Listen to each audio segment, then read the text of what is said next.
आपण ऐकता आहात शिवसंघ प्रतिष्ठान निर्मित आणि स्वातंत्र्यवीर सावरकर लिखित माझी जन्मठेप.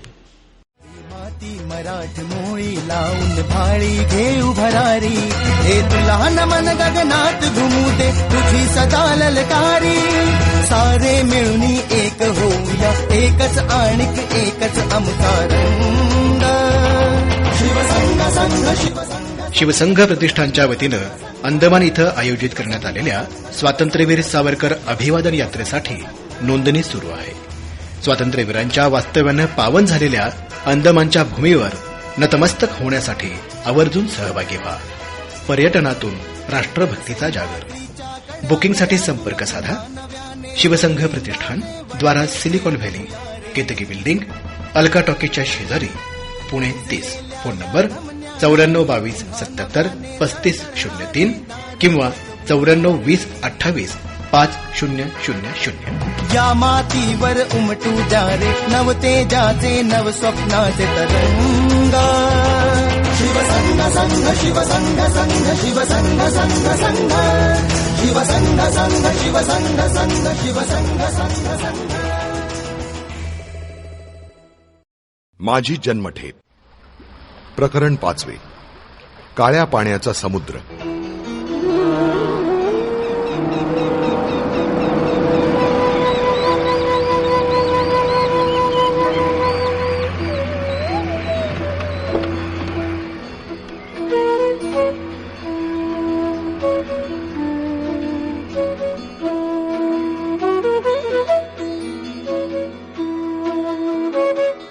त्या बोटीवरच्या शिडीवरून चढवून मला जे नेले ते तिच्या तळमजल्यावर.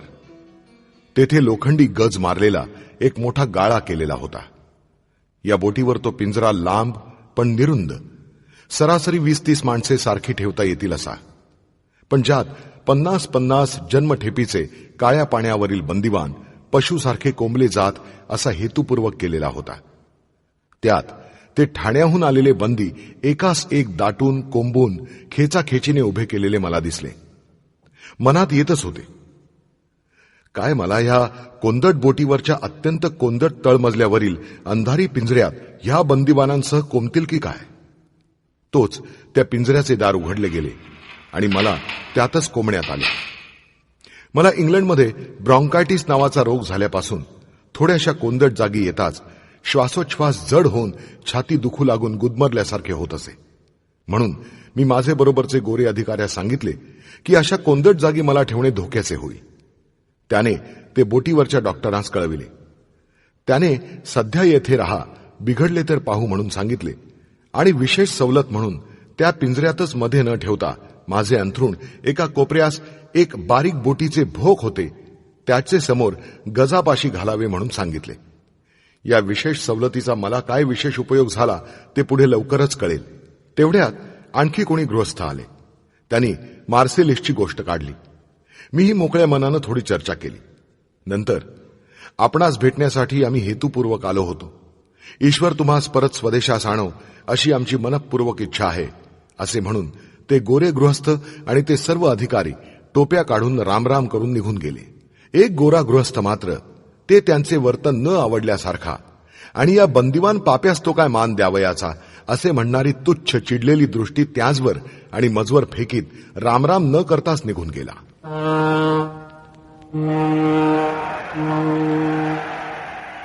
बोट सुटली. बोटीच्या शिटीनंतर बंब भो भो भो वाजला. धक्का बसला. बोट चालू लागली. त्या पिंजऱ्यास उंच 2-3 लहान भोके होती. ती काचेने बंद होती. त्यास लोंबकळून त्या दुर्दैवी बंदिवानांपैकी काही जण तटाकडे पाहू लागले. तट दिसेनासा झाला. घर छूट गया भाई, घर छूट गया असे म्हणून त्यातला एक जण मटकन खाली बसला. ते ऐकताच आता आमचा देश आम्हास पुन्हा कसला दिसणार असे विवळत साताऱ्याच्या बाजूचे 2 शेतकरी धाय धाय रडू लागले. अभी काळा पाणी लग गया भैया, रो मत. काळा पाणी में रोने से कुछ नहीं होता असे या बंदिवानात काळ्या पाण्यावर जाऊन आलेले आणि पुन्हा चाललेले अट्टल अपराधी तत्वज्ञाप्रमाणे मध्ये उभे राहून सर्वांचे सांत्वन करीत होते. मध्येच एकाने मजकडे बोट दाखवून म्हटले, देखो भैया, तुम्हारी हमारी छोड़ो, वो देखो बालिस्टर साहेब. इंग्रज अधिकारी देखील टोपी काढून रामराम करतात त्यांना.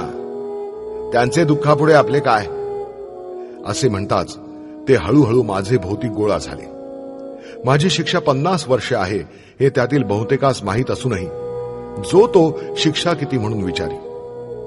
मी माझ्या क्रमांकाचा गळ्यातील पत्रास त्यांचे हाती दिला.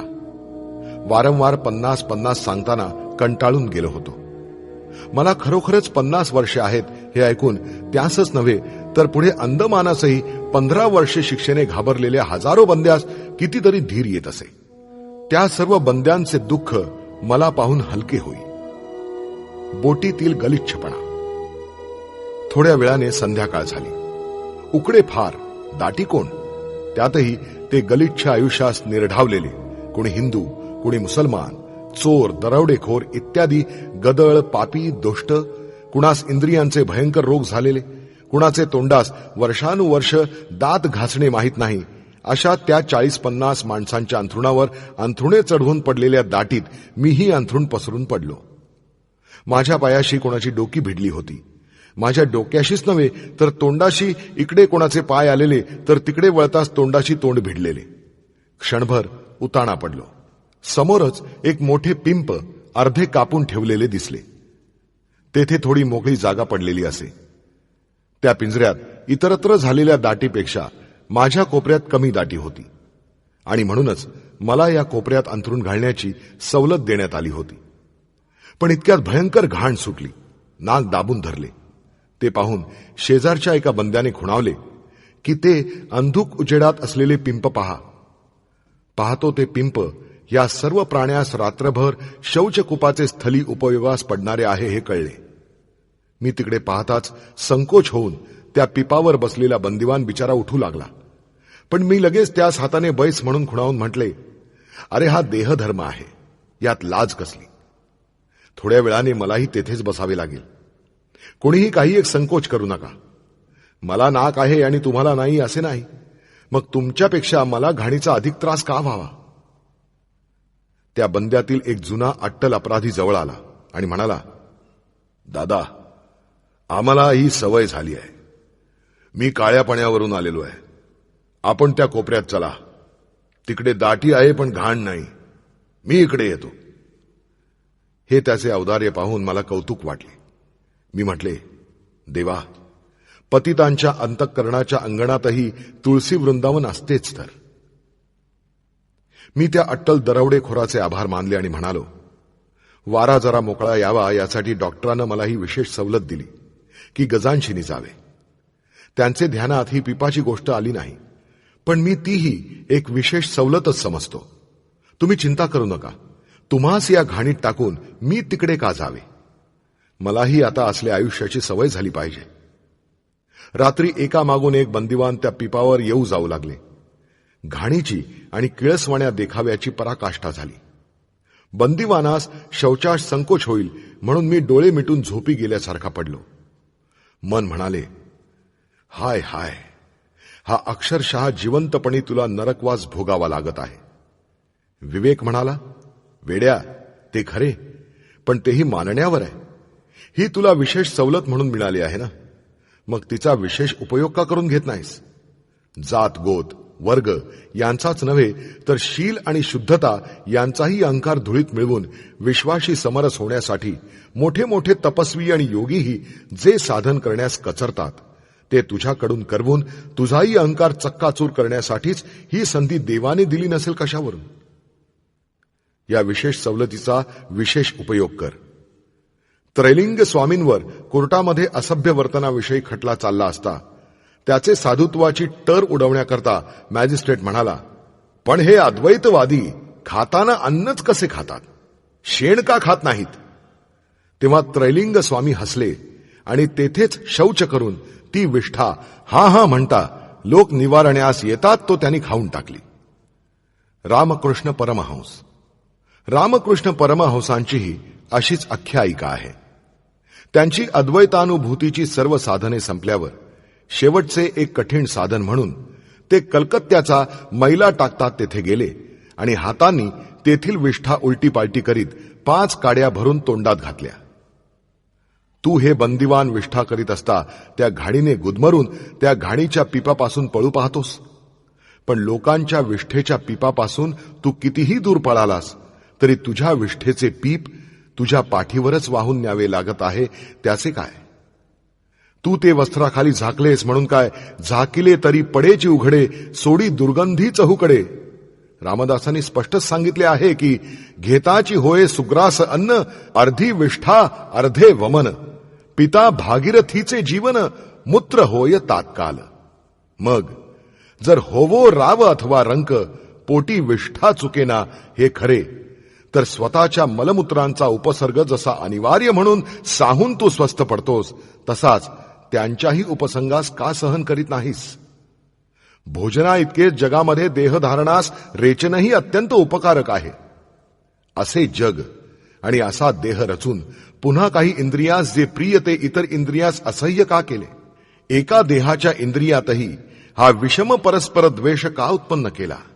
ते प्रकृतीचे प्रकृतीला ठाऊक, किंवा तिचा निरुपाय असेल, किंवा त्यांच्या या परस्पर कलहाची तिला मौज वाटत असेल. आणि अशा विवेकाच्या सेना बंड करून उठलेल्या इंद्रियांवर सोडीत आणि त्यांच्या त्या परस्पर संग्रामाची झटापट पाहत मलाही मौज वाटू लागली. अन्नाची विष्ठा, विष्ठेचे खत होऊन पुन्हा अन्न, गंमत वाटू लागली. घाणीचा उपद्रव त्या गमतीत बाधेनासा झाला. रात्री 1च्या सुमारास स्वस्थ झोप लागली. जहाजावर असे तो त्या कोपऱ्यात हे माझे अविचल राहणे पाहून सर्व बंदिवानास मोठे आश्चर्य वाटे. एक दोघांस तर मी अगदी गदळ जातीतला कोणीतरी घामट मनुष्य असावा असाही संशय आल्याचे ते मागे मागे बोलले. युरोपियनांची वर्तणूक. मला काहीतरी साह्य देऊन मजविषयी आपली आदरबुद्धी व्यक्त करावी अशी त्या बोटीतील प्रवाशांची आणि काही हिंदी अधिकाऱ्यांची मनापासून इच्छा असे. येता जाता शक्य तेव्हा ते भेटून जात. युरोपियनांपैकी काही सोल्जरही फार आदराने वागले. काही इंग्रजी पत्रेही मिळाली, मासिकेही मिळाली. बोटीवर खाण्यास चणे आणि फुटाणे तेवढे मिळत. परंतु मी काही खावयास घ्यावेच असा आग्रह काही अधिकाऱ्यांनी धरला. मला काय मागावे हे समजेना आणि मला एकट्याला काही देणेही कठीण. शेवटी उदार व्यापाऱ्यांनी सर्व बंदिवानांना भात, मासे आणि लोणची इत्यादी पदार्थांचे भोजन कप्तानाची आज्ञा घेऊन करविले. माझ्या निमित्त कधी न मिळणारे भोजन 2 दिवसांच्या उपवासानंतर मिळाल्याने सर्व बंदिवानांना मोठा आनंद झाला. माझ्यासह त्यास तास अर्धा तास त्या कोंदट तळावरील पिंजऱ्यातून वारा खाण्यास वरच्या मजल्यावर जेव्हा नेण्यात येई तेव्हा नेहमीच्या जास्त व्यवस्थेने आणि सोयीने वागविण्यात येई. या योगे जेव्हा ते बंदिवान सहज मला म्हणत, बाबूजी हमारे साथ आप आए ये हमारा भाग्य है, क्या अच्छा हुआ, तेव्हा मी हसून म्हणे, तर मग मला शिक्षा झाली हे चांगले झाले नाही का? तेथे रात्रंदिवस त्या बंद्यात माझी चर्चा चाले आणि माझी चर्चा निघाली की हिंदुस्थान हा आपला स्वदेश आहे. त्यास इत्यादी मी ज्या कार्यात अजून पडलो होतो त्या कार्याविषयी यथेच्छ चर्चा चाले. कोणी कळवळून मला म्हटले की काय सांगावे, आपणास पाहून फार दुःख होते. म्हणजे मी हसावे की आत्ताच तुम्ही असे झाले पाहिजे आणि हिंदुस्थानास इत्यादी चर्चा करीत होताना. मग मी एकटाच काय? अशी जहाजेच्या जहाजे माझ्यासारख्या बंदिवानांनी भरभरून काळ्या पाण्यात जातील हे तुमच्या ध्यानात नाही का आले? जो करील तो भरील, जो भरील तो करील. बोटीवरच्या अधिकाऱ्यापासून शिपाई सोजिरापर्यंत आणि त्या बंदिवानांपासून तो खलाशांपर्यंत माझ्या निमित्ताने राजकारणाची एकसारखी चर्चा सुरू होती. ज्यांनी कधी ऐकले नाही ते त्यांनी ऐकले, ज्यांना काही सुचले नाही ते त्यांना सुचले, ज्यांना कधी पटले नाही ते त्यांना पटू लागले. बारी बाबाची गोष्ट. दुसरी महत्वाची गोष्ट जी तेथील परिस्थितीत मनास खेचून आपल्याकडे नेई ती म्हणजे काळा पाणी कसे आहे ही बातमी काढणे ही होय. जो येई त्याला ती विचारावीशी वाटे, जो तो विचारी तेच, पण आपणही विचारावेसे वाटे. त्या बंदिवानास न्यावयास आलेली अंदमानची शिपायांची टोळी ती या विषयावरचा मुख्य अधिकारी पुराणिक. काळ्या पाण्याचे नाव काढले की त्यांनी प्रथम जी गोष्ट सांगावी ती बारीबाबाची होय. हा बारीबाबा म्हणजेच काळा पाणी अशीच त्यांची समजूत झालेली होती. त्या बंदिवानातील अस्सल निगरगट्ट बंदी जेव्हा विनाकारण ओरड करीत, आपापसात शिव्या गाळी करीत, तेव्हा शिपाई रागावून म्हणत, अरे थांब, तुला मोठी ऐट आली आहे की तूच काय तो बदमाश, पण एकदा बारीबाबाला पाहिलेस की धोत्रात होईल धोत्रात. या बारीबाबाची व आपली जीवश्च कंठश्च मैत्री लवकरच व्हावयाची आहे, म्हणून या शिपायास त्याविषयी जास्त विचारित बसण्यात काही अर्थ नाही. अंदमानची त्यांनी बातमी सांगावी की 6 महिन्यात तुरुंगामधून सुटका. बाबू, तुमच्यासारख्या शिकलेल्या मनुष्यास तर ऑफिसात काम मिळेल. इतकेच नव्हे तर जिल्ह्याचा जिल्हा तुमच्या हुकुमात राहू लागेल. 10 वर्षांपर्यंत हजारो रुपये जमू शकाल आणि 10 वर्षांनंतर घरदार करून राहाल. मनात वाटे, हे काय मला क्रांतिकारक चळवळीत पडल्याविषयी पारितोषिक देण्यासाठी अंदमानास चालवले आहे काय? मग बरे झाले. मार्सेलिसला पकडला गेलो. युरोपमध्ये विवसाचे देशापरीचे विदेशात दारोदार भटकण्याचे ते दुःखद आयुष्य मी अनुभविले होते. हे सांगतात ते अंदमानामधील आयुष्य काही त्यांच्याहून फारसे असह्य नाही. अर्थात हे सांगतात तसे असेल तर असेल तसेही, पण माझ्या तसे ते वाट्यास येईल का? अशक्य, सर्वथा अशक्य. अंदमानास जे राजकीय बंदी प्रथमच गेले होते त्यांची स्थिती काय आहे? माझी भेट होईल का? आणि माझे ज्येष्ठ बंधू? कोणास काही नक्की माहिती सांगता येईना. इतके कळले की मंडळी आहेत, तुरुंगात आहेत. आपणही तेथेच बहुधा जाणार.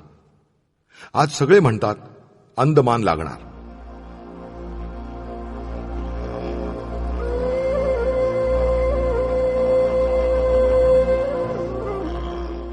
सकाळी 6 वाजून गेले. सर्व बंदिवानास ओळीने वर नेण्यात आले. वरच्या मजल्यावर लास्कार इत्यादी नोकर बोट धुत आहेत. वाढता वाढता सूर्याचे ऊन प्रखर झाले. आता अंदमान येणार, काळे पाणी येणार म्हणून बंदिवानात विषण्णता पसरली आहे. प्रवासाच्या धांदलीत दबून गेलेले असहाय्यतेचे, विरहाचे, शोकाचे विचार माझ्या चित्तावर समुद्रातून उसळून उसळून जसे तळाचे मासे वर घुसतात तसे घुसून हृदयास चलित करीत आहेत. मजवरही काळ्या पाण्याची छाया पडली आहे. समुद्र शांत आहे, एखाद्या सरोवरासारखा शांत आहे. आणि त्यावर हिमावर मुले आनंदाने थंड प्रदेशात निसरत घसरत जातात तशी ही आगबोट सलील विहरत चालली आहे. सूर्य पृथ्वीकडे टक लावून निरीक्षण करीत आहे. जणू काय मनुष्य जातीने जडावर मिळविलेला हा अपूर्व विजय पाहून तो थक्क झाला आहे. केवढा समुद्र, केवढी ही चिमुकली नाव. पण त्या नावेतल्या एका इवल्याशा खोलीत बसलेला एक मनुष्य त्या समुद्रास माणसाळलेल्या एखाद्या हत्तीप्रमाणे सुकाणूच्या अंकुशाने वाटेल तसा वळवीत कसा अर्ध्या वचनात ठेवित आहे. मनुष्याचा जडावर हा केवढा विजय. एक दिवस कोणी सांगावे, हा सूर्य मनुष्याने मनावर मिळविलेल्या नव्या विजयाने असाच थक्क होऊन पृथ्वीकडे पाहत राहील. मनुष्याने मनातील राक्षसास जिंकून पीडक आणि पीडित यांचा एकमेकास छेद देऊन आणि आपल्या पायातील दास्यत्वाच्या बेड्या तोडून तो मुक्त झालेला आहे आणि तत्रापिही प्रेमपाशाने परस्परबद्ध झालेला आहे. असा धन्य दिवसही न जाणो एकाकाली उगवेल आणि हा सूर्य पृथ्वीकडे त्या नूतन विजयाने आनंदित होऊन पुन्हा असाच पाहिल. मनुष्य जातीचे स्वातंत्र्य हे केवळ मनुष्य मात्राच्या प्रेमाचेच काय ते दास राहील. पण ह्या धन्य दिवशी तो दिवस आणण्यासाठी आत्मबलिदान करणाऱ्या सर्व भुक्त कष्टांचे आणि हुतात्म्यांचे कष्टभोग आणि हौतात्म्य सफल होईल. मनुष्य जाती त्यास धन्यवाद देईल. त्या विजयाचे ते महान श्रेय ज्यास ज्यास मिळणार त्यात मीही एक विभागी असेल. केवढा मोठा उज्ज्वल हा भविष्यकाळ.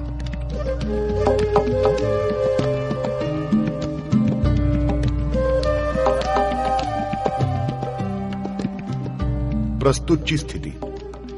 पण वर्तमान काळ आणि प्रस्तुतची स्थिती स्वप्न. स्वप्न मूर्खा, भविष्यकाळाचे तुला ते पडत असलेले केवळ स्वप्न होय.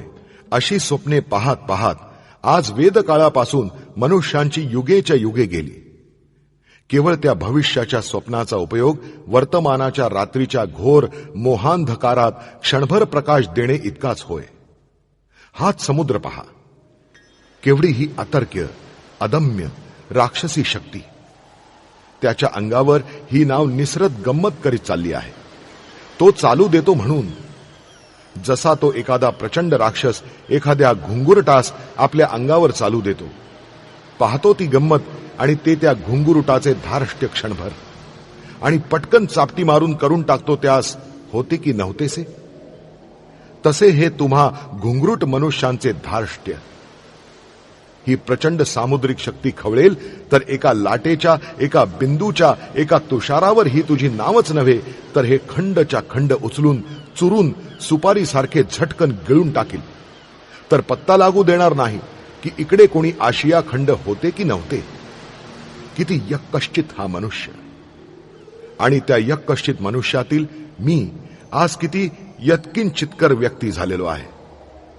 आज या जगातील टाकाऊ ठरलेल्या अधमात आणि दुष्टात अंग चोरून उघडे बसलेल्या या बंदिवानांच्या ओळीत एका दुर्लक्षित कोपऱ्यात मीही अंग चोरून उकिडवा बसलेलो आहे. हातात हातकडी, पायात बेडी. इतका यक्कश्चित की त्या बोटीच्या झाडूवाल्यांनीही मजकडे सहानुभूतीपूर्वक बोट दाखवून बालिस्तर बाबू म्हणून दया करावी. त्या पाणी ओतून लाकडे धुणाऱ्या नोकरानेही म्हणावे, ए कैदी उठो इधर से, बैठ उधर, आणि मला तसे वागणे भाग पडावे. समुद्र शांत होता. एखाद्या सामुद्रिक राक्षसाप्रमाणे घोरत पडला होता. आगबोट निसरत निसरत एखाद्या आसन्न मरण नाडीसारखी मंद मंद चालली होती. वरून सूर्य क्रूरपणाने सगळ्यास ताप देत होता. उकाडा भयंकर झाला. अंदमान अगदी जवळ आले. अधिकारी आणि प्रवासी आता माझ्याशी बोलेनासे झाले. ओळख नाही तसे दुरून चालले. काळ्या पाण्याची छाया माझ्या तोंडावर स्पष्ट पडू लागली.